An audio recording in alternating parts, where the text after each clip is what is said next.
नमस्कार साथीहरू, म चाहिँ आज घरमै बनाउँदैछु सुजीको पुवा। मैले त्यसको लागि 1 कटौरा सुजी लिएको छु र 1 कटौरा सुजी बराबरै पानी अनि हाफ कटौरा पानी एउटा ठुलो कटौरामा खनाएर एड गरेको छु र त्यसलाई राम्रोसँग चलाएर मैले 5 मिनेटको लागि त्यसलाई भिज्न छोडिदिएको छु। त्यसको साथै म यता तयार गर्दैछु कराई। कराईमा मैले 2 चम्चा घिउ एड गरेको छु। तपाईहरुले घिउको सट्टामा तेल पनि एड गर्न सक्नुहुन्छ। मेरो यता भिजाएर राखेको सुजी अब रेडी भइसकेको छ। अब घिउ राम्रोसँग तातिसकेपछि मैले त्यसमा घरमै बनाएको सौंफ एड गर्दैछु। तपाईहरुले बजारबाट पनि ल्याउन सक्नुहुन्छ। सौंफ रातो भइसकेपछि मैले त्यसमा अघि भिजाएर राखेको पुवा एड गरे र त्यसलाई राम्रोसँग चलाउँदै छु।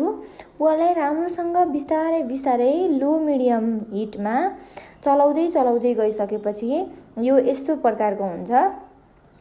यसलाई बिस्तारै छोप्ने अनि पकाउने गर्न सकिन्छ।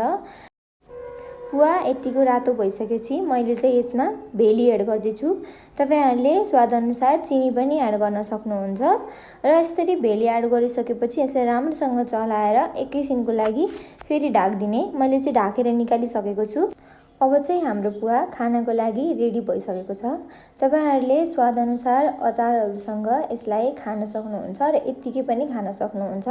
यस्तै छिटो मिठो अनि सजिलो खाजा परिकारको लागि तिर्सना रेग्मी युट्युब च्यानललाई सब्स्क्राइब गर्न नबिर्सनुहोला। धन्यवाद।